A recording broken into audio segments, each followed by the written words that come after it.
Today we're going to be changing the automatic transmission fluid and filter of this 2002 Pontiac Grand Prix. Now the parts that you need for this primarily are an automatic transmission filter, fluid for it. I have about 6 quarts. I think we'll probably only use about 4.5 though. You'll need a 10mm socket ratchet to remove the pan, and that's what we're going to get to next. For ease of access and filling, I've lifted the car up a little bit and removed the front driver's side wheel. But what we're going to be doing is changing out the fluid. Now on Grand Prix, most GM cars that are relatively new, and by new I mean through the 80s at least, there is no drain bolt on the pan. So you actually have to drop the pan to get rid of the fluid. Now it's held on by a whole bunch of 10mm bolts and a reusable transmission gasket. Now hopefully this thing will drop down, but the key is to try to capture all the fluid. It's always messy. There's no really good clean way to do this. So I put down a plastic bag to try to catch some. I'll put my oil catch, where the most of the fluid escapes from, but inevitably we're going to get dirty on this job. Now what we're going to do is drop the pan down, drain it out, take it out of the car, clean it, pull out the filter, put a new one in, put the pan back on, bolt it up, and that should be it. And then we'll be able to fill it up. So let's go ahead and start that.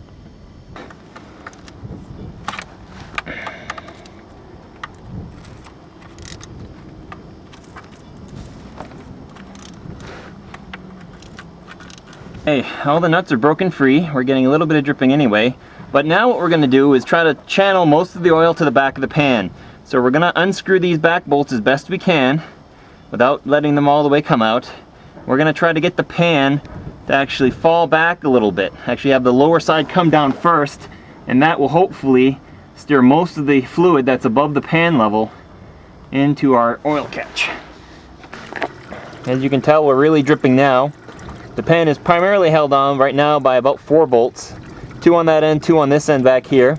And I guess just the way the car is sitting and the way the pan is, it just wants to drip on the driver's side rear, so I move my pan over there. And that's where we'll try to steer our pan to fall the most, so that we can get most of the fluid out before we actually drop the pan entirely. That one's out. This one's out.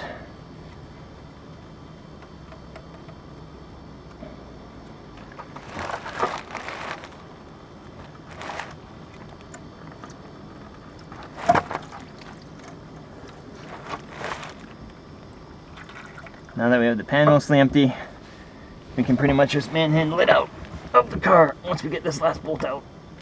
Drop it as straight down as we can. Try to get the rest of this to pour out into our bucket. There. Whoops. We've dropped our pan. Let's get it out and take a look. Okay, here's our transmission pan.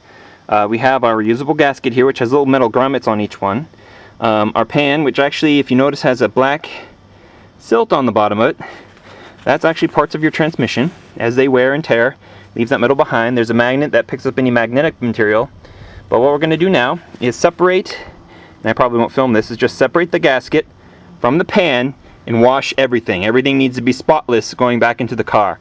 So we'll probably get some simple green, a boatload of paper towels, or a rag, and just clean this thing so it's shiny and new.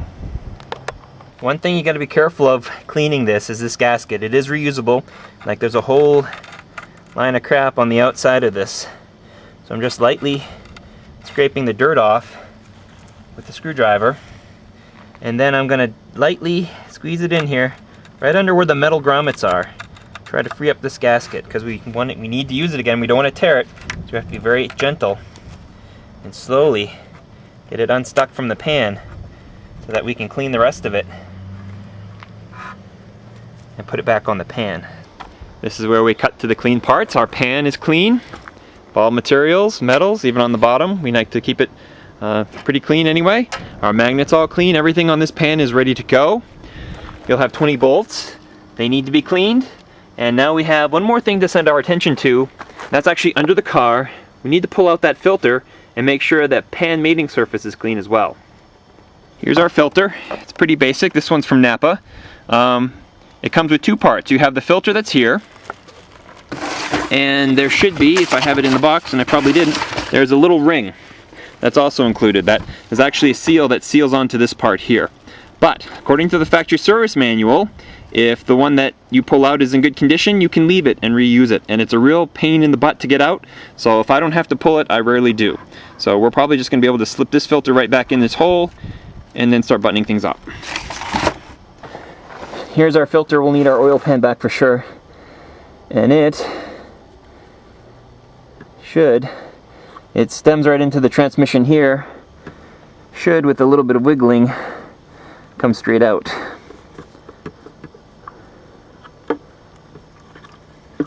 And it is full of oil, so you will drip.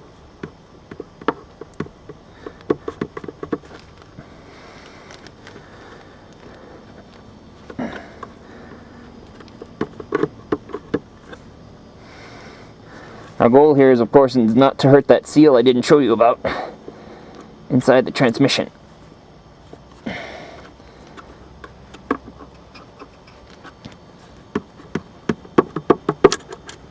Come on out. Out you come. And there she is. Oops, well, that's fine. Put your finger up in the seal. It's not notched, it's not anything, it's still a little pliable. I'm going to reuse it. So now I'm going to put in the new filter.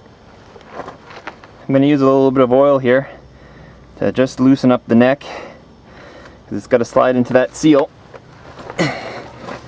And now it's just a matter of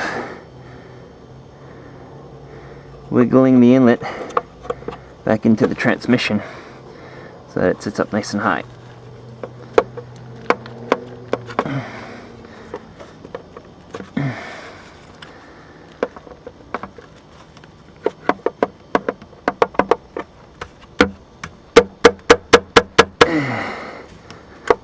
Come on, girl.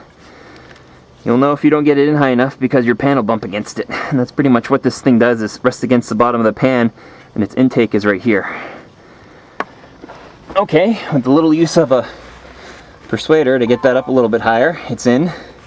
Next I'm just going to come around and make sure there are no rips or gouges or dirt holding me back on my transmission pan casing, because we're going to have our mating gasket here. We need it to be sealed. Okay, just about done. The bottom plate's cleared. We brought our bolts over here. We have our pan and gasket over here. Now it's time to start putting things together. So I'll bring my pan over, which is nice and clean. Slide it underneath here. I'm going to grab 2 bolts, one for each end, because we're not holding anything now, just the pan against the car. So we'll put 1 bolt up front here. And make sure we get it through the gasket. Whoops. And into the hole.